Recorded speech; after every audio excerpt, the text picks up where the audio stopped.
Hey, what's going on, guys? Today we're taking a look at the very dark and edgy antagonist of the Kyoukai Senki line, the High-Grade Amaim Ghost. It's quite large as well. We'll see it all in detail in today's review. Let's go ahead and get into it.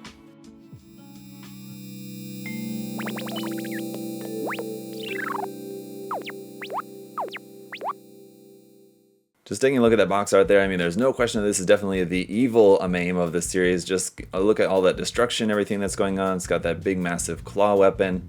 It certainly does have a very cool, intimidating look, and once again, the details on this artwork are really nice. You get all those glowing effects and weathering effects there around on the mecha. It looks very nice. On the side of the box there's the 04, meaning this is the 4th release in the line. And on the top of the box, a preview of the series lineup, some other kits in the line, as well as an introduction to the story. And then on the bottom of the box, you got a look at what the kit looks like when it's painted up front and back, looking very clean in comparison to how it looks on the box art, looking a little bit more worn out. But here's some other detailed shots with some information in Japanese and in English about the different gimmicks and weapons and articulation of the kit, so it all looks very cool. It's going to be a very dark kit as well as we're opening up the box. Obviously, a lot of these parts are going to be very dark in color. We'll see how much color variation there actually is between them. The instruction manual is going to feature the same box art there, little introduction, and then once again some information about the ghost down here in Japanese and in English. You can go ahead and check that out, and then a really nice illustration of the ghost here as well. Right on the back side, some more images of the kit as well as detail images of the weapons, information about the weapons and everything. You got the color guide down here at the bottom. That's there in Japanese and in English if you want to match the colors. On the inside, we've got our parts list right there, and then all the construction of the kit itself. If you've built any of these, you should be pretty familiar with them. The last couple pages of the assembly being in color is nice, and then we have the jammer binder assembly here at the end for around on the backpack, and then a little bit about how to articulate the claws. We do have a small foil sticker sheet included, which is definitely smaller than some of the other kits I've built in the line. And then all the parts in this kit are going to be completely new, so there aren't any reused Amaim runners in this case. Here is runner A with some red parts there, obviously on the side, this dark navy, which is going to be the main color, and then down here, this dark gray, which is going to be our frame color. Runners B1, B2, and B3 are going to be the majority of our armor pieces here, all in that dark navy color. Runners C1 and C2 are going to be back to that very dark gray. It's almost a black color here for some more of the frame and joint parts.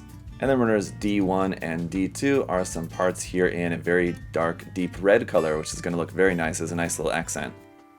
Alright guys, so here is the Amaim Ghost all built up, and I know that one question that I'm sure I'm going to get a few times in the comments, so I'll just go ahead and answer that right off the bat, is can you make it symmetrical if you buy 2 of the kit? And the answer is yes. If you wanted to have 2 of those large claws, or just 2 of the kind of normal arm, you could definitely mix and match them if you were to get 2 of this kit. And the other thing that really surprised me about this kit too is just how much larger it is, so I'll show you guys a size comparison here in just a second, but very cool kit, definitely has a very edgy and dark style going on, of course. But first, as far as the accessories go for the kit, you have a closed hand or an open hand for the right side arm, the really like new arm, and that's really it. You don't have anything to hold, so if you wanted to get a weapon, something from some weapon expansion set, or using a weapon from a different kit, you can hold it, but as it is, you really don't need that hand for anything.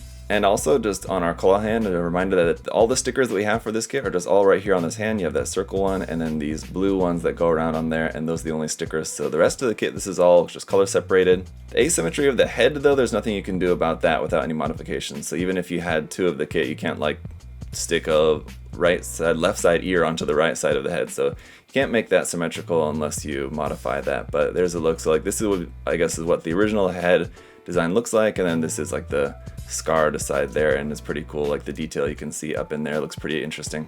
But of course, if you're not planning on painting the kit, that dark color plastic will show nub marks a little bit easier, so you just have to be careful with that. Like right here, for example, on the back of the shoulder, you will get like little white stress marks from removing the nubs if you're not careful with that. So if you're not planning on painting, just remove the nubs carefully. Stuff like this right here up on this kind of back of binder section right there, it's actually a tiny little raised detail, but then the mold line goes through that, so that'll be really difficult to get rid of that mold line while keeping that tiny little raised detail there. So it seems like just kind of poor planning on Bandai's part. But the articulation, like the rest of the Amaim kits, is going to be pretty nice. The head will go up nice and far to there, down very far to there, and of course you can turn that side to side without too much issue of this part of the top of the torso getting in the way or anything. The shoulder doesn't swing out quite as much as some of the other kits in the line, but you've got some external movement there.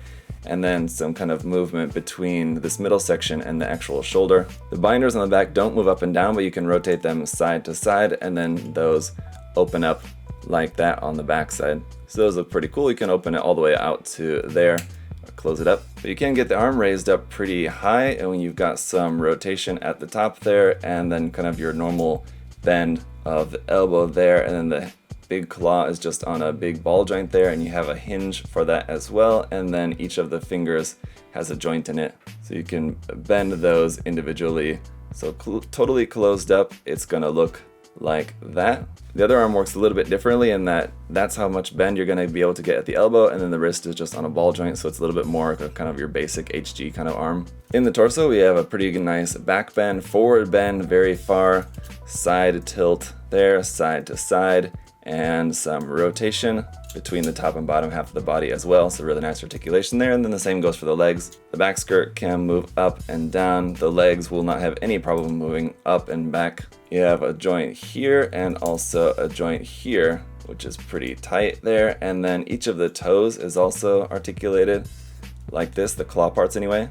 The foot as a whole can move forward and back like so, and then you can angle that to the side for getting a wide stance on the ground, and you can rotate the foot too, side to side like that. And for a size comparison, here it is compared with the Jogen. So as you can see, it's going to be a significantly larger size than the rest of like the Byakuchi, the Kenbu, the Jogen. Those are all basically the same. This one's definitely a little bit larger. But really, that's going to be kind of about it, guys. Without any other weapons or anything really to go over with this, there's not too much more to say about it. You can put it up on an action base to expand the possibilities of your posing the kit. But again, with this one, like with the other kits in the line, as I've been saying, I think they look really good just posed on the ground. The articulation is really nice. They look really cool in different action poses on the ground, which is really nice. And while the particular edginess of this kit doesn't really do much for me, I think it is once again a very interesting design, a very unique design. It's got really fantastic articulation, so you know, putting it into whatever pose you might want is easy. There's not really too much in the way of seam lines on the kit, which is nice. It's pretty well color separated. The only stickers that you need are just those few for the claws, so that's nice. And overall, the size of it is another thing that makes it a pretty satisfying build just because of it, just how big it is. So it makes for another great kit in the line. I'm not sure if I've ever seen a model kit design that's quite so obviously antagonistic looking in it. You can definitely tell it's the bad guy. But let me know your guys' thoughts on the kit down in the comment section below. What do you think of this one? What do you think of the line so far? If you've built any of the kits? Which ones have been some of your favorite, or is this your favorite? Let me know down in the comment section. If you guys are looking for some of the HG Kyoukai Senki kits, of course, you can check them all out at USA Gundam Store. The link will be down in the video description below, and you can use that coupon code, which is there also. That's just ZakuAurelius 10. You can use there for 10% off everything on the site as well. So go ahead and use that. And thank you guys so much for checking out the video today. Liking, commenting, subscribing is all greatly appreciated. Thank you guys so much. Until next time, hope you're all having a great day. I'll see you guys later. Bye-bye.